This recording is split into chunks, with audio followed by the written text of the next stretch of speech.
Hello, happy Monday. I just realized I need to take that off of there. Hello, how is everyone today? My goodness, it is hot. That's all I'm going to say. It's hot. Trying to manage everything. Like, there was no transition. That's the thing. I was working on that porch project. Well, you guys know if you watch my video, every day I was out there, I was working on it. And then all of a sudden this heat wave hit and it's been like, I can't work out here. Like, ooh. So porch project's a little bit behind because I just got to wait for it to cool down a little bit. How is everyone? Check in. What is the temperature right now where you're at? It is 105 degrees is what my little weather station is telling me. And that's a cooling trend for us. It's a cooling trend. We are supposed to get some high winds in the next couple days and then some thunderstorms after that. Some kind of like monsoon stuff, which I don't even know. I don't even know. This is crazy.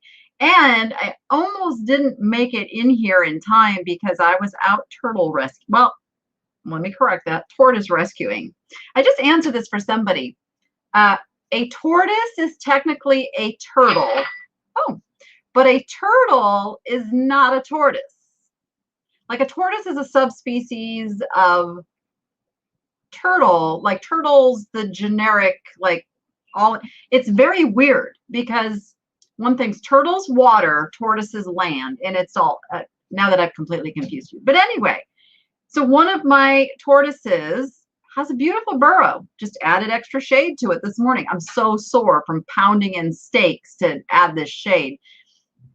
And something said before I go live, I better go out and check on everybody, make sure there's nobody upside down, because that happens, and all of that. So I go out there, and I always go in and I crouch down and I make sure she's in the burrow. And this time I was like looking, going, oh, I don't see you. You're in there.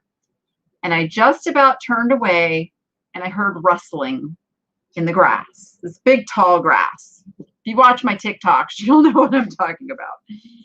And I will go in there, and sure enough, she was trying to get herself all covered up by the grass, but she was in full sun, which can be deadly.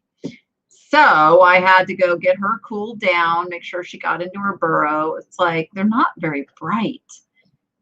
But all is well. She's fine. She's fine. So, okay, you guys listed your temperatures. Let's see what you got. Let's see what you got here. Like, Jane's in the 80s. Tim, 69 in Missouri. Carla's 86. Vintage and Vino, 99 in Arizona. What, you guys are cooler than me right now? No way. Because I know Phoenix has been broiling. 102 for Barbara, 89 in St. Petersburg, Florida, 67 in Iowa. I will be right there. 63 in Parker, Colorado. Let's go. Got 88, 88, Central Florida, 88. And I'm coming to Central Florida. I think Tampa's considered central, right? I'm coming in a few weeks. Oh my gosh.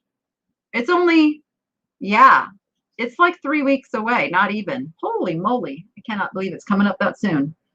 77 and rainy in Northeast Ohio. 120s all week. Yeah. 170. Okay, so wow, 72, but 90% humidity in Buffalo, New York. Oh, I think that humidity would just about kill me. Only 100 here right now, much better than 116 from the past few days. I agree. It's amazing what a few degrees makes. 73, 90. Got it. Isn't it crazy how it's all over the place? Wowza.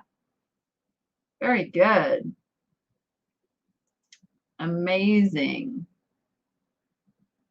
All right, I see some questions. I don't want to miss those questions. So let me kind of, Debbie R, stand by. I want to answer your question. but I may lose it. So be prepared to post it again in just a moment, as I kind of introduce our topic for today first. So as you saw on the thumbnail, noisy dog. Thank you. Thank you, Peanut. What do I do with her? Normally she's in Rachel's room while I'm doing this, and Rachel is at horse camp as a camp counselor for the next 6 weeks, and she's loving it.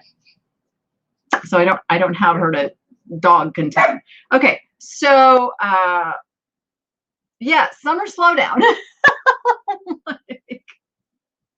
My brain. We officially hit summer yesterday. I think was the first official day of summer. Am correct? And it was Father's Day. So belated happy Father's Day to all you dads out there. Your dog just heard mine. Yeah, she's just such a bark. She's such a great dog in every other way, but the barking. The barking just kills me. Summer slowdown. Now, we're feeling it a little bit more this year because we didn't really have it last year. That was one of the very, very great things about being, on lockdown or quarantine or whatever you want to call it, is that people were home. People were shopping from home. People had stimulus money. People did not follow the normal pattern of sales, which is a summer slowdown.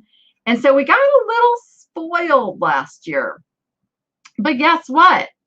Things are opening back up and people are going on vacation and people don't have stimulus money coming in.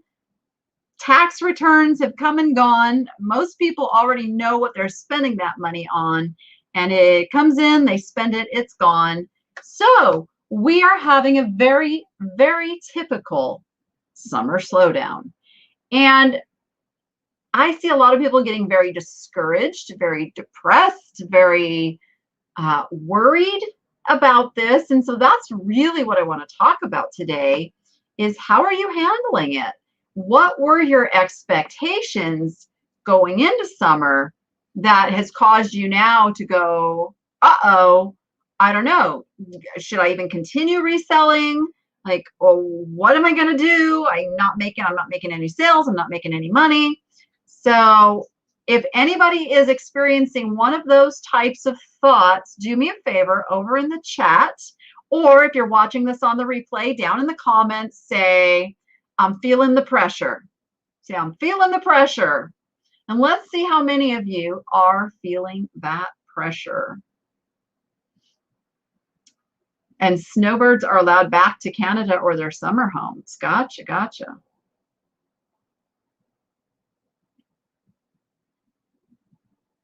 You're going to fire Alexa. What were you going to fire Alexa over? Oh, about the wrong temperature. Okay. Okay, we got some of you feeling it, feeling it. Some of you, this is your first summer ever. You didn't have any expectations, so nothing to compare to. Okay. All right. All right. So some of you are feeling that pressure, that anxiety of, oh my gosh, I'm not selling anything. And what our brain tends to do, if you're on the normal scale of things, is you live in that moment of, uh-oh, this is how it's going to be from here out. And then you start worrying about the future. And then you start worrying that, am I doing all of this for nothing? Right? So you have to be careful with these messages that you let your brain kind of go off and cause that anxiety that builds up, that pit in your stomach feeling, and you're looking at the help wanted ads saying, well, do I need to get a job at this point? Right? Come on now. And what I want to assure you of is we have about 3 to 4 months where things will be slow. It will be slow, but here's the crazy cool thing. is after we get through this summer period, and it's usually about the time kids go back to school in the fall or the late summer, early fall, the floodgates open. They open up wide for fourth quarter. And then all of a sudden it's like, oh man, I wish I had more listed. I wish I could like keep up with all of this. And this happens on a regular basis every single year because that is the shopping season for most people. Now, there are some exceptions.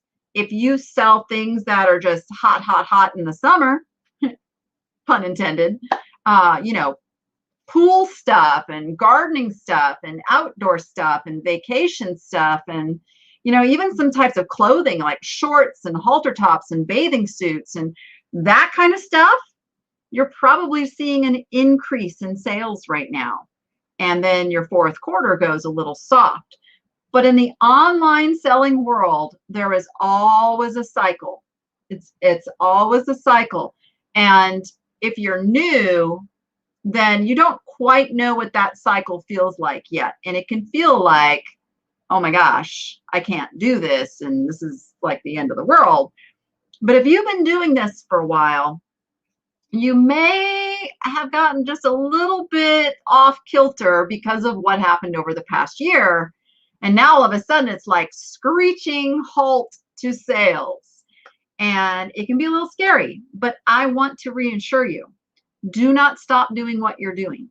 Do not stop stocking your shelves. Do not stop listing. Do not stop cross-posting, because what you are doing right now is preparing for the best fourth quarter you've ever had. Now, you won't have that best fourth quarter if you kind of put a halt to the work now. If you don't stock those shelves, because this is what I see. I've been doing this a long time now. This is what I see what happens. Everybody kind of backs off in the summer because you figure, sales are slow. I'm not going to list as much. And then, you know what? When fourth quarter, you know, when we get closer, then I'll start listing. Then I'll start doing more. And all of a sudden, before you know it, fourth quarter's here, the sales are coming, and you're going, oh, I didn't get that listed, and I didn't get that listed. I wanted to get all this stuff in my store. Sounding familiar? I got hair in my mouth. It's just driving me crazy. Here we go. So what you're doing right now is you're preparing for the sales that are going to make up for the slow time. And as a work for yourself business, you have to look at your big picture. You have to look at the entire year of sales and not just little chunks that cause you to kind of feel that anxiety. And you can be sure, like big corporations already do this. Like they already know, they prepare, they know when their sales are going to be. In fact, that's how Black Friday was invented, was because big retail was feeling the pressure of the slow summer months, and they needed something to put them back into the black, meaning profit. And that's how Black Friday got its name, is it was the day that they became profitable again before Christmas. So this is just the way retail works.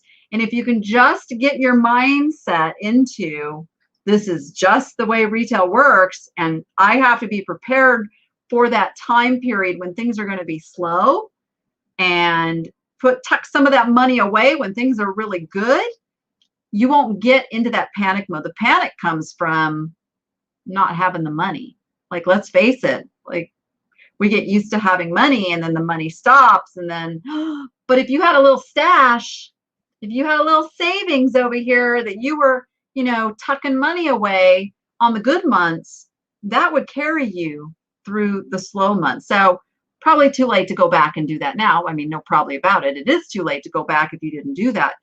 But I want you to be prepared now. I want you to think about this now. When things start picking up and you start getting really good sales, stash a little bit, stashy, so that when you get into the slow months, you've got that little cushion over here to make sure that your bills get paid. So let me come catch up on the comments over here. They've been going like crazy. Hold on, stand by. Stand by. Then we're going to talk about ways that you can increase your sales right now. Let's see.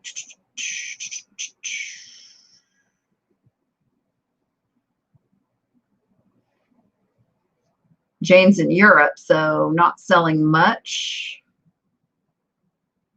It's a smaller,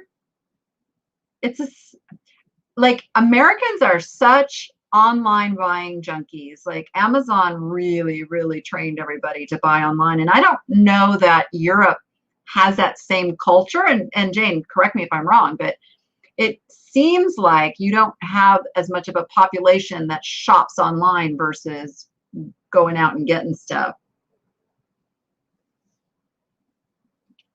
Oh, very good. Yes, last year was a fluke. Put 33% of each sale in savings for just the summer slowdown. That is amazing that you did that. I feel like it's time to list, so I'm ready for holiday sales. Yes, yes, yes, absolutely. That's true, Roylene. Live sales has been slowing down too. I have been feeling that quite a bit.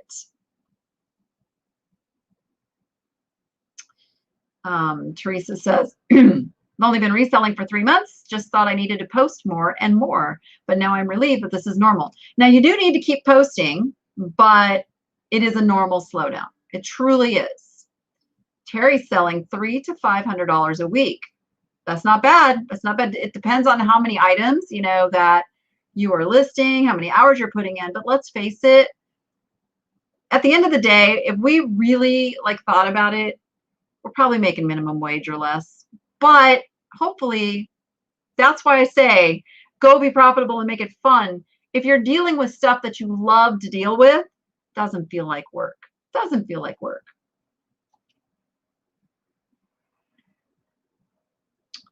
Pressure in some areas, collectibles, but other areas, shoes are doing okay. There you go. Yeah, a lot of it, I mean, there's no black and white answers here. Some of it has to do with what you sell. Jessica, you started to say something and it cut off. I'm not sure what you were trying to say. Okay, so what summer is really good for is, yes, continue to list.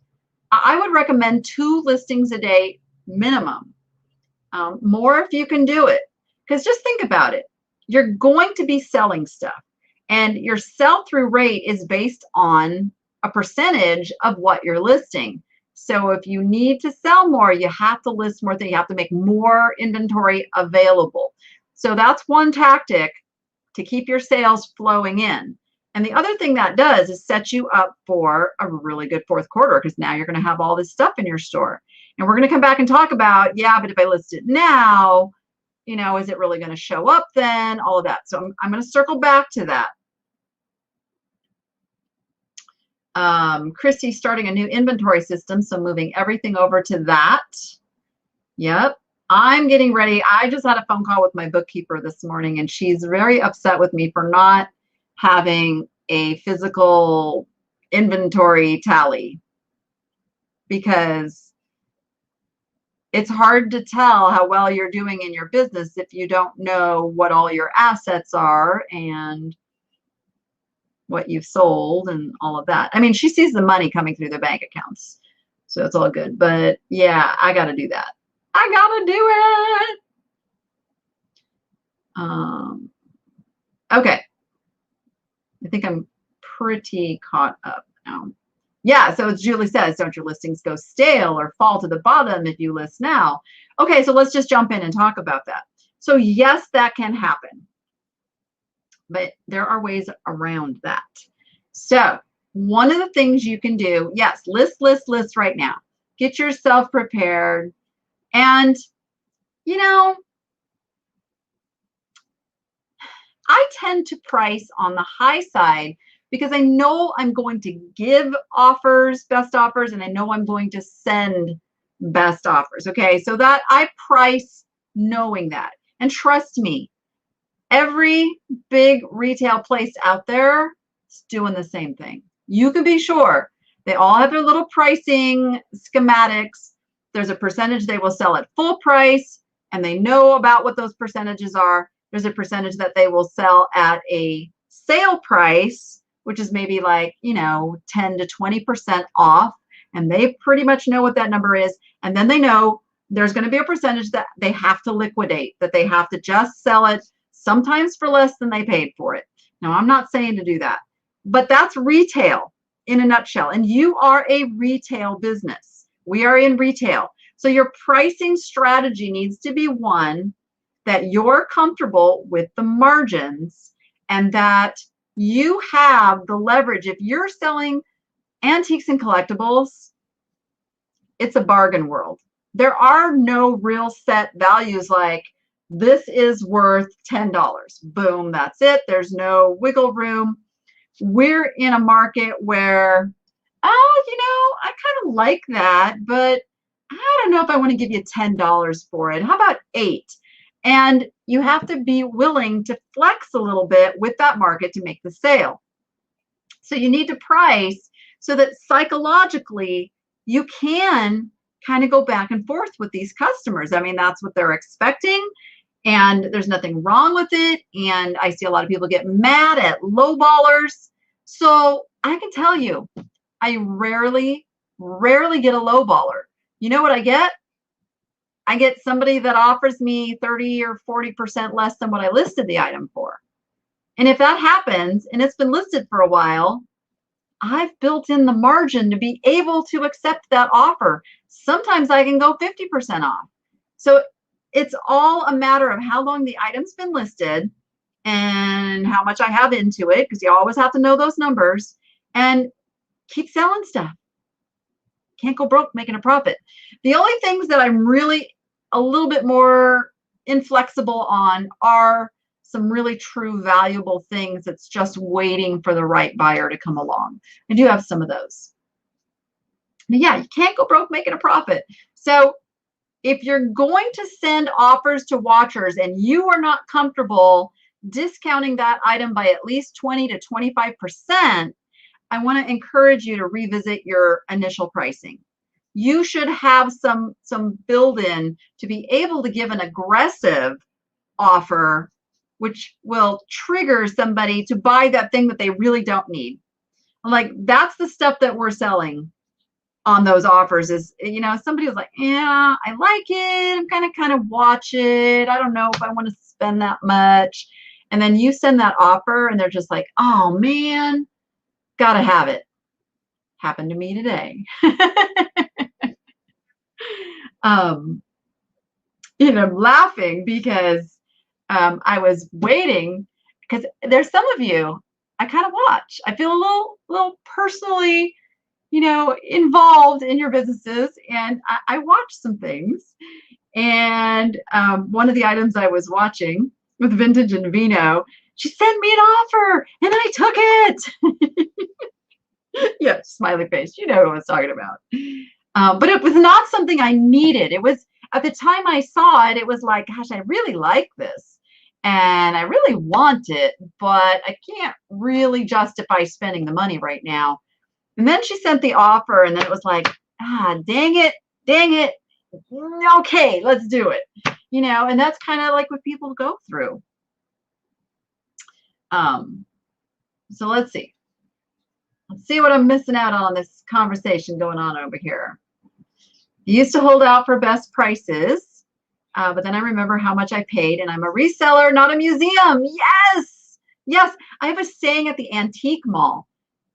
Like, there are some vendors at the antique mall, they would rather show and tell than sell. And yeah, you gotta just know that your market is not a huge one. When we have this stuff, I mean, there's certain things, don't get me wrong, there's certain things where it's a hot item. Most of this stuff is just like an emotional, I want it, takes the right person to come over and go, oh, I love that. And, you got to throw the hook out there and you got to reel them in. So, some of them fall off the hook because you yank too hard. All right. Let me see what's being asked over here. Yeah, and there's places like that where it feels like a museum, not a store. They clearly don't. Or if they're a thriving business, they may just have a clientele that will pay those prices. So there is that too. I mean, look at, there are stores that made their entire reputation on being bougie. Come on, Tiffany. You're not going to go into Tiffany and find anything on clearance. Tiffany doesn't run sales. Tiffany's doesn't have to. And people go in and pay crazy prices for a glass, let's call it a Tiffany's glass vase, all right? Now you can go find a very, very similar glass vase for probably a quarter of what Tiffany's charges, and Tiffany still gets the sale. Why? Because there are a clientele of people who don't want cheap stuff. They want to pay more. That's what I always say. Something's not selling, try raising your price first. Raise your price. How do I handle packages that are many days, sometimes weeks late? I had to refund the customer per eBay policy. So this is one of the things in this business now. eBay, we know, is very, very much about keeping their buyers happy. And this tells me they're looking at a problem of buyers not coming back to the site, buyers being unhappy, not shopping as much. So read between the lines there. So they're putting in policies to try to retain buyers, and that falls on the shoulders of us sellers, unfortunately. It's just a cost of doing this business on eBay and other venues. They're all kind of like that. So how do you handle a package that's many days, sometimes weeks late? So first you need to open a missing package ticket with the post office. Sometimes packages fall off the conveyor belts. Sometimes they get, they're there, but they're off track, or the label got wet and they can't make, but then they can do it like an investigation, and many of those packages show up. Hopefully you had insurance, because if the item shows that it was never delivered, the insurance should cover that. That should be like cut and dried. They look at the tracking, they see, oh, yep, it's never got to its destination. So that's what insurance is for. Insurance is for the seller, not for the buyer. Always keep that in mind. Excuse me. Insurance is for your protection, not for the buyer. So there's that. Is there a lot of people that buy Christmas items in July? So Christmas in July is kind of a big deal, but it's not just going to happen without some marketing. So that's something that a lot of people think is like, oh, if I just list, all of my Christmas stuff right now and I'll call it Christmas in July. There are sellers who are doing like promotional things, and they're out on social media and they are drumming up those sales by doing that. So if you're going to run something like a Christmas in July sale, you need to do a little bit more than just list the items. You need to really do some promotion around it. List those cute things. Make sure you're on Instagram and Pinterest and Facebook and all the places that you can socially be. And I know that sounds a little intimidating if you're not already out doing that. So I'd say start with one. Where are your customers? Do you have a middle-aged and up customer base? You probably want to be on Facebook. Do you have millennials? You want to be on Instagram. You got to go where your customer is to sell that stuff. You sell Christmas. Yes, Christmas will sell year round, but to, strictly say like, I'm going to just do a Christmas in July sale, you want to drum that up and get the people over to shop your sale. Hey, Miss Pamela, how are you? Good to see you here. So Tiffany says, I get a higher price and bigger profit margin if I list my Christmas items in late September rather than in summer. So that's really important too. So while stuff will sell all year long, there will be better prices closer to Christmas when you've got, it's that supply demand thing. It's more people looking for the stuff. So more demand, less resources of it because it's selling. So keep that in mind. I see my Facebook people coming over. Welcome, Facebook people. Love to see that. I tend to hold off on listing Christmas until about September. Only because I have so much other stuff to list.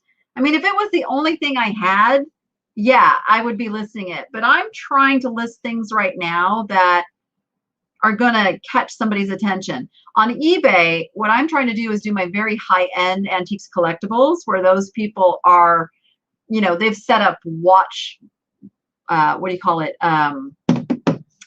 saved searches, so that when I list those items, they pop up. You know, it's kind of more the rare things. We could definitely talk more about marketing one Monday. You betcha. You betcha. Hello, David Pugsley. I see you. All right. So Kathy Cooper, I want to see if there was, looks like there was a beginning to what you said there. Oh, you say you're just too lazy to post. Well, there is that. Let's not call it lazy, though. Let's call it not motivated enough. Not motivated enough. So there you have another resource for money, so that the listing isn't like you're not driven as much to do the listing. And that's something that you just have to conquer. You say, oh, this is the part I was getting to. You say that you also add in caps, feel free to make an offer in the listing as a reminder. I don't recommend that. Why encourage someone to give you a lower price? Because by the time they've gotten down to the description, they're interested. If they're reading your description, they're interested. They already know if you have best offer up there, they can make an offer. But you want them to feel like they want that item so much that they are nervous about somebody else coming along and grabbing it. So that's why people pay full price. I always get out like, why would anybody pay full price on something? Well, because they're worried about losing it. So that's the customer you want. And the customer that's reading the description might be that customer. So I don't encourage them to make an offer. I just don't. All right, let's see. Now I'm sure going back, I'm sure I missed things saying it now. Money motivates me. Money motivates me and many people. It's not so much the money, it's what you do with it, right? It's important to remember, money isn't the motivator. Money is not your motivator. Your motivator is what that money is going to do for you. And one of the things I highly recommend, and if Joni was here, she would back this up, make yourself a vision board. I know some of you say that sounds really cheesy, corny. I'm not going to do some stupid little board. Let me tell you what. It is psychology.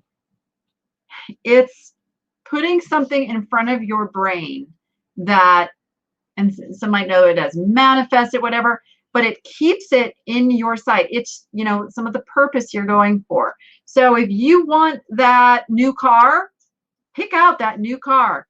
Go find an advertisement, print it out, print that car out, put it up on your board. If you're looking to get a new house, put your dream house on a board, put it up there. The one I did one year was a Disneyland vacation for me and the kids. I put it up there, put the Cinderella Castle up there. Guess what? We went to Disneyland that year. Joni's here. Yes. So Joni will tell you, like, this works. And it's, I'm not a psychologist. I can't explain to you why it works, but I can tell you, I have seen evidence over and over and over again. It works. If your things are not tangible, if what you're looking for is just peace of mind, find something that represents in picture form that peace of mind. Because again, it is not the money itself, it's what the money can do for you. What is that money? What is having that money going to do? What does it represent? If it represents getting your bills paid, then put little dollar signs with your little, electric company symbol and, the landlord's name or whatever that is, But you got to motivate yourself. We have to motivate ourselves. And I think that's why we have, these YouTube channels and the Facebook groups and stuff, because we're all doing this and needing somebody to be our cheerleader. We need somebody to be like, you can do this. And trust me, I have days where I have to reach out to people and go, oh my gosh, I don't want to. And you let yourself whine for about 5 minutes, and then you jump back in and do what you gotta do. But you need people. You need people. There you go. Plucked pearl for those who are Christians. Vision boards are biblical. Write a vision and make it plain. Habakkuk 2:2. There you go. I actually didn't know that. That's really cool to know. I love it. Love it, love it, love it. Yep, it's because what you put your attention on manifests or come. It's so true. That's why goal setting's so important. It's not enough to just say, I want to sell more this fourth quarter. I want you guys to really look at a number. Look at a number. What did you sell last fourth quarter? Or if you haven't been selling that long, what did you sell, this last quarter? And now set yourself a number of, here's what I want to sell, or what I'm going to sell this quarter, and break it down. Okay, in order to do this, I need to sell this much per month. Break it down, this much per day. And if you have those numbers in your brain, it keeps you going. Like, you'll get those 2 listings up. You'll do it. Pamela put a picture of a family reunion pic where her cousins and her were about 8 years old because of the security and peace you felt then. It works. Reminded me to obtain the peace. That's awesome. That's awesome. Aw, Jeannie, you got overwhelmed this morning? I'm so sorry. To figure out what to list. Yeah. So, you know what I list? I list the stuff that brings me joy. So lay your stuff like on a shelf. Have like a shelf that you can pick from. It's like, picking it off the shelves at the store all over again. And go, okay, you know what? I like this item and this item the most, and grab them and list them. And oftentimes what will happen if you start with the items that you like, then you can get to items that you don't like too. Or reverse psychology, start with something that you don't really want to research, you don't really want to deal with it, and then reward yourself with stuff that you really like, one way or the other. Yeah, I had to move them right before here, but I have things up on my shelves here that are my go-to grab things, because I tend to write up my drafts while I am like watching another YouTube video, or like Sunday nights I'm in the What the Hales live chat, and I'll be writing up drafts as I'm listening and watching their stuff. So I like to multitask that way. So I like to have the stuff like right here behind me. Donation piles are perfectly fine. Listen, if you are overwhelmed by too much stuff, sometimes clearing some of that stuff that's overwhelming you will cause you to make more money, because you can concentrate on the money makers. Many times people feel like this guilt, like, well, I bought it to resell, like I'm a failure if I don't get this stuff listed. And don't. It's just, we all make purchases that we regret. Like there's not a reseller out there that doesn't have a pile of stuff they wish they hadn't bought, myself included. And I have no problem donating. And sometimes I'm like one of those cheap people that tries to squeeze something out of it at my yard sales. But I'm getting better and better. Like, just donate it, clear the brain. It's no shame in that. I mean, you want to make sure that you are still making profit, that you are selling more than you are buying, and take the write-off as well. If you're going to donate to a nonprofit so that you get the tax deduction on that stuff as well. And the cool thing about a tax deduction is it's not what you paid for it, it's what it's worth. So you can deduct what you would have priced it at, the market value.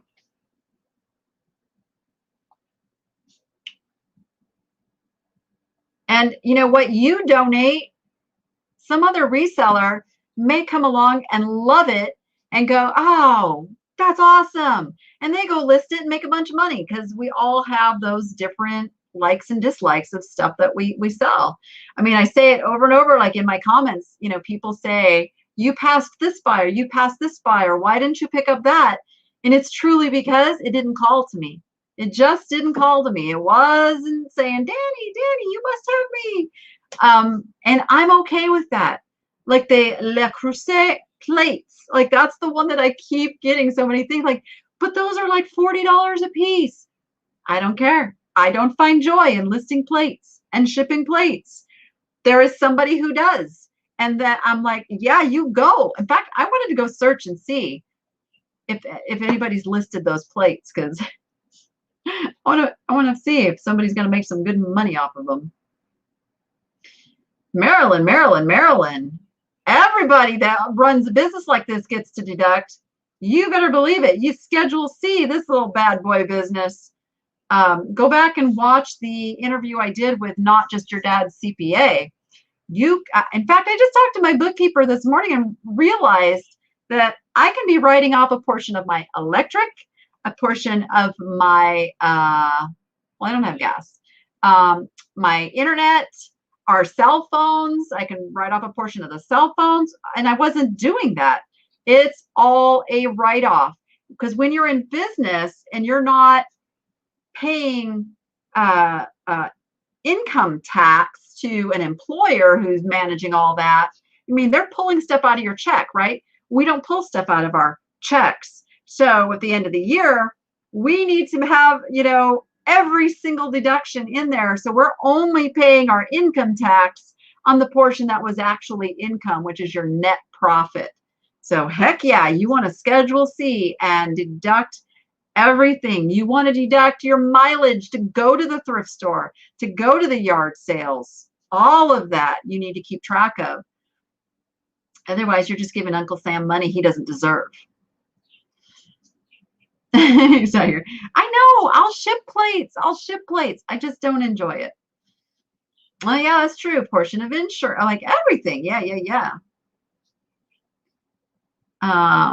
Marilyn says, I do a Schedule C. I've done a Schedule C for years. I don't have a separate office and no home office deduction. I know tax law. I just don't have enough to hit the standard deduction. If you're using a space in your home that has a desk in it, you don't have to have a separate room. You just have to have square footage.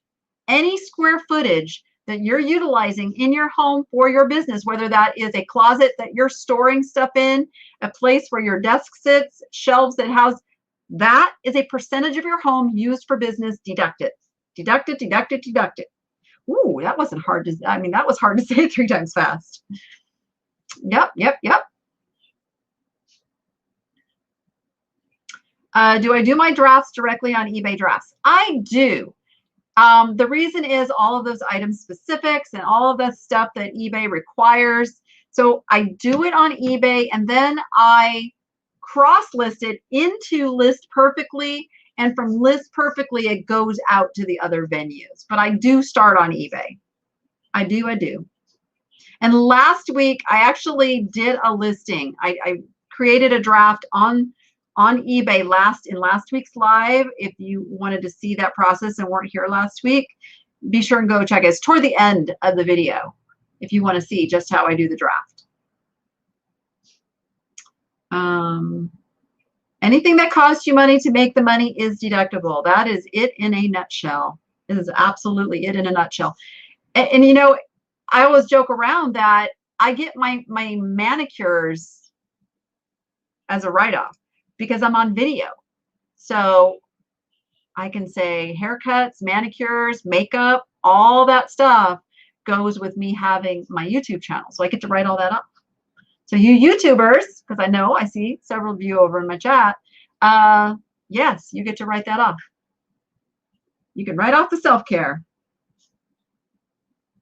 Yay, Lisa G just sold her first item on Etsy. Ding, ding, ding, ding, ding. Whoop, missed it. There it is. Ding, ding, ding, ding, ding. I love that I inspired you. That's why I do this. Like if I only inspire one person, it makes my day. Hopefully it's more than one person, but as I said, Lois, I don't start in List Perfectly because I want to be sure that I'm including all of the stuff that eBay wants. Keep and not that List Perfectly isn't fantastic. It's just that they have to keep up with all of these changes that eBay's making and all the additions and everything. And not that they're not, but my peace of mind is like, I just want to know that it's there in eBay, and then I'll push it out.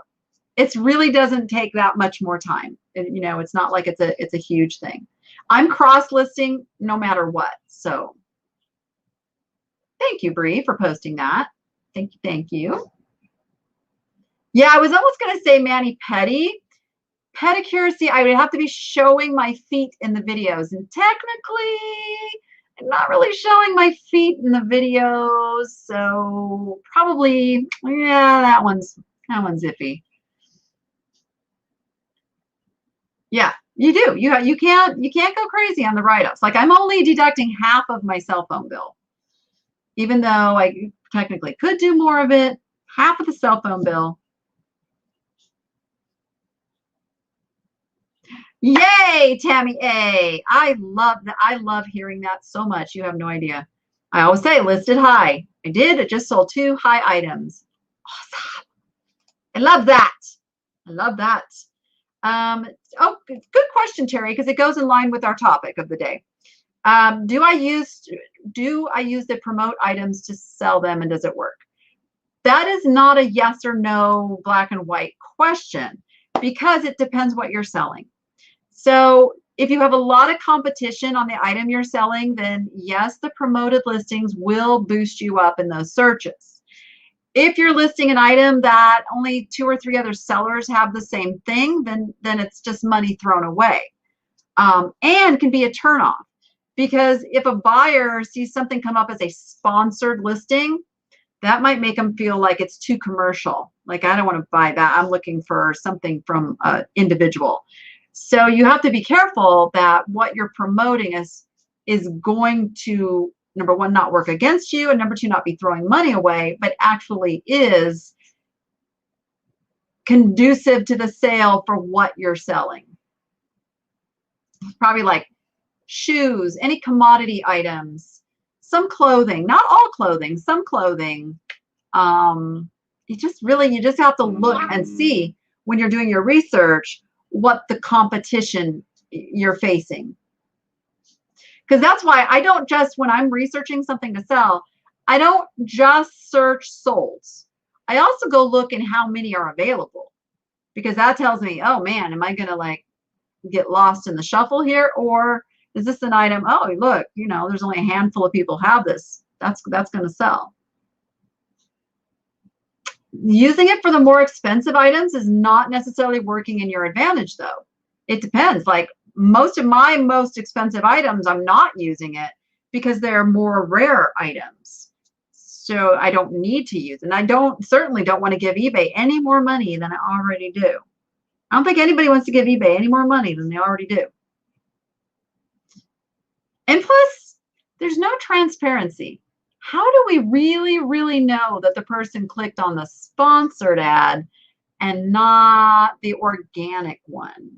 See, I have trust issues with eBay on that. I got something big brewing right now, trust-wise, with eBay. I might be blowing the lid off something pretty substantial. I'm going to give them the benefit of the doubt. I am waiting for an email back today from one of the executives that I am in touch with. But if they don't fix this problem, I'm blowing the lid off of it. Stay tuned. So, all right. If you have multiple items of the same, is that a good time to sponsor? Again, I know everybody loves absolute answers, and there are no absolute answers in this business. You have to look at how many are available, what's the competition, what's the sell-through, what are other sellers doing, what's going to make my listing stand out over theirs. Is it pushing? Because you got to remember, the whole purpose behind promoting a listing is so that your listing comes up on the first page of search. That's it. And it can come up at the bottom of that first page, it can come up at the top, it can come up in the middle. And then how many people are using sponsored? Because if there's a whole bunch of people using sponsored, and you can tell that because the rate's going to be higher, then you have to really go, gosh, am I even going to be able to sell this without paying eBay like another 10%? Because now you're paying eBay close to 15% to sell the item. You know, you got to look at all of those things. That's why I love antiques and collectibles, because it's not as critical with that stuff. It's not as saturated, unless you're selling like, you know, a Fenton hobnail vase, and you're going to have a whole bunch of sellers selling that. Is it true you can't use that office space for anything else but your business in order to write off? So here's the thing, Leopard Joy, thank you for the question. It comes down to, I'm going to be very careful how I phrase this. If you get audited, is somebody going to walk into that room and say you're not using that room or that square footage for that dedicated space? Just leave it at that. Don't go crazy. Don't give the IRS, you know, any red flags to come after you. But especially over this last year, there are hundreds of thousands of, if not millions of people who are taking a home deduction because they're all working from home, right? So, and my bookkeeper did tell me something this morning that we do have to stay a little bit on top of. And I don't get political on my channel. So again, don't take this into politics over in the chat. I'm going to warn you right now, moderators, have those wrenches ready. But the current administration is doing some things around small business and auditing more and more small business. Now we are told that the caps are, you know, like way up there. But if you trust politicians to mean what they say, you may be unprepared. So let's just leave it at that and know that you do want to be careful and don't put yourself out there as a big red flag of somebody to come after. But take the deductions that apply to your business. And I really don't know an eBay seller that is not utilizing a large portion of their home for working and storage. I don't know. Are you over in my chat? Anybody going to claim over there that they don't have at least one room in their house worth of stuff utilized? I'm just saying.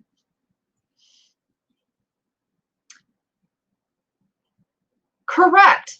If you get audited, they come to your home or your office or wherever it is, but they don't just show up. You know they're coming. Okay? You have time to be prepared. You have time to be prepared. That's why I say, don't go crazy on your deduction. Be reasonable.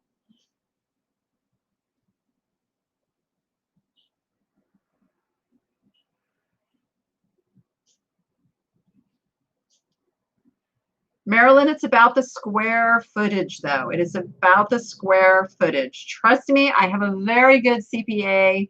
We just went over this in doing taxes for 2020. It is about the square footage, not about a dedicated room. It's about dedicated square footage. That's the key. If you have an office that is 10 by 10, that's 100 square feet, and you claimed on your taxes 100 square feet deduction, then yes, you better be utilizing the whole thing as your workspace. See what I mean? If you only claimed 80 square feet and 20 square feet of that office was for something else, you're not going to be in trouble.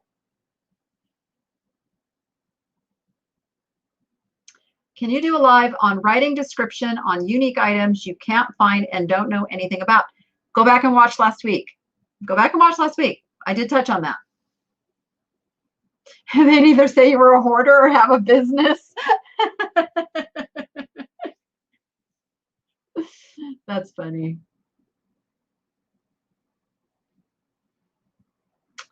What? Oh, somebody's got turtles. I gotcha. I gotcha. Yeah, taxes are confusing. I just need to put my what do you call it? What do you call, like, I just need to let you know, I am not an accountant. I am not a tax preparer. I am not a CPA. I'm not a bookkeeper. I'm not any of those things. So you need to consult with your own professionals on that who can know specifically what in your business. I'm giving you my experience, what I've been taught and told, and what has worked for me. So if I rent a storage unit to store merchandise, the cost to rent it would be deductible. Absolutely 100%. Yep.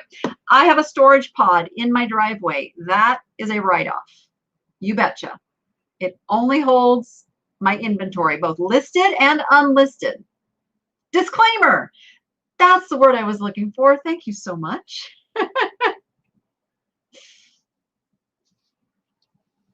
Google IRS says $5 a square foot, limited to 300 square feet. Oh, you guys are going to make me look at this.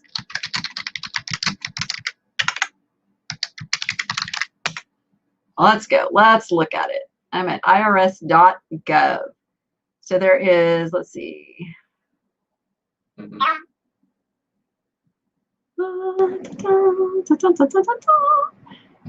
There's home, principal place of business. Of course, it doesn't have it on this first page. Goodness gracious. I'm skimming. I'm skimming and trying to keep talk so we don't have dead air. Yeah, I'm not going to be able to find it super duper fast.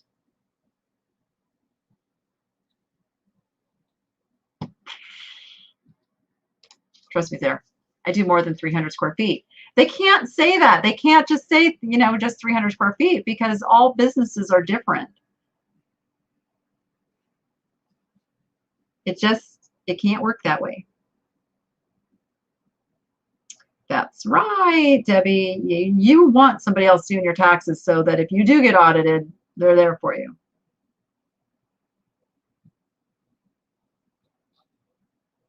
When does selling on eBay as a hobby become a real business? When you start making money. So technically, and I hear this a lot, like, well, I only make, $500, so it's not really a business. I don't need to claim it.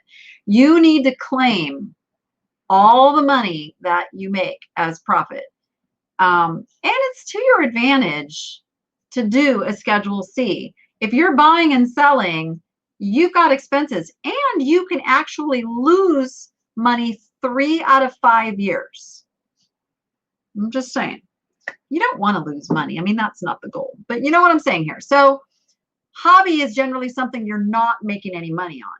If you are making money at this, and I think now the threshold is going to be about $600, you're going to need to show how you're making that money and that you're paying your taxes on it.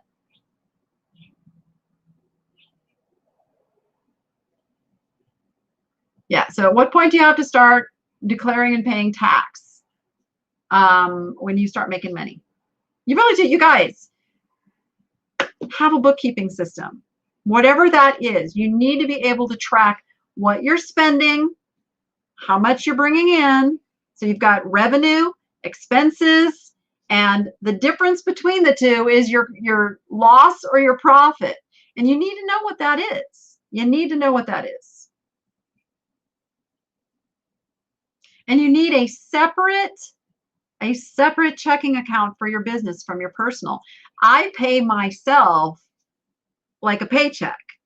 I just don't take all the money that comes into my business and say, oh, that's my money.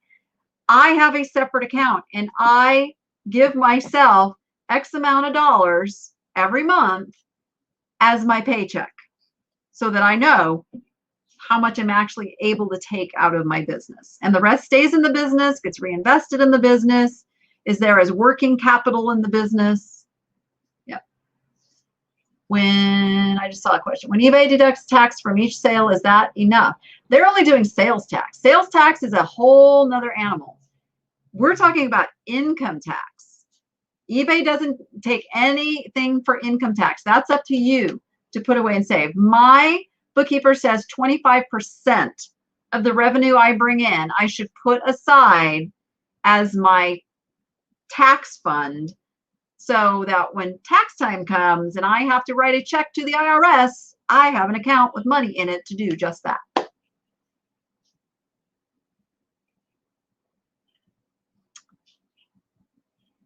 Yep. Now that, so boy, okay, we're getting kind of heavy into taxes, and it's time to wrap this up. Again, I did a whole show with an actual CPA there to answer these types of questions. But let me just address this one last one. From what I understand, for year 2021, you're only able to sell $599 before you need to report your sales as income. If that's your understanding, eBay will be sending out 1099. No, that is incorrect. They have lowered the threshold of when a 1099 will be sent out. That is like a burden on the companies and you as business. Like if you hired somebody to work for you, and we're paying them as a contractor, you would have to send them a 1099, a paper saying, here, this is how much I paid you. So corporations that have us, like gig workers and contractors and all of that, the threshold was like $20,000. They have reduced that down to $600 for the 1099 requirement. But it's never been that you can make $20,000 or even $600 without claiming it. Technically and legally, you have to claim every penny that you make.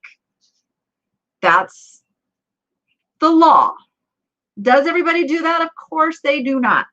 But I'm just telling you that's the law. So don't think it's that, well, I don't have to claim it because I didn't get a 1099. It can still come back and bite you in the behind. If it's running through your bank accounts and there's a paper trail and you ever get audited. I'm just saying. Honesty is the best policy. Respect your money and your money will respect you. It's just good karma. It's just good karma.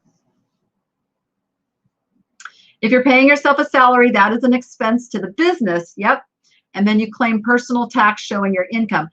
And again, this is getting into some really heavy like tax and accounting questions that I am really not qualified to answer. I can only tell you what I do, and only because I just had this come up this morning. So as a sole proprietor or even an LLC, as a sole person, you're still filing personal for the business. So you do a Schedule C, you've got all the money that came in, all the money that went out. That difference is what your tax liability rests on. That's just to put it in a nutshell. Don't I have to pick up Rachel? Not till 4:30. I am going to go put up misters for the tortoises so I can stop worrying so much about them. The rules change all the time. Yeah, I actually do have a call with Jordan. That's her reminding me right now. So give Caesar his due. The Lord will give us his. Yes, yes, yes. This is so true.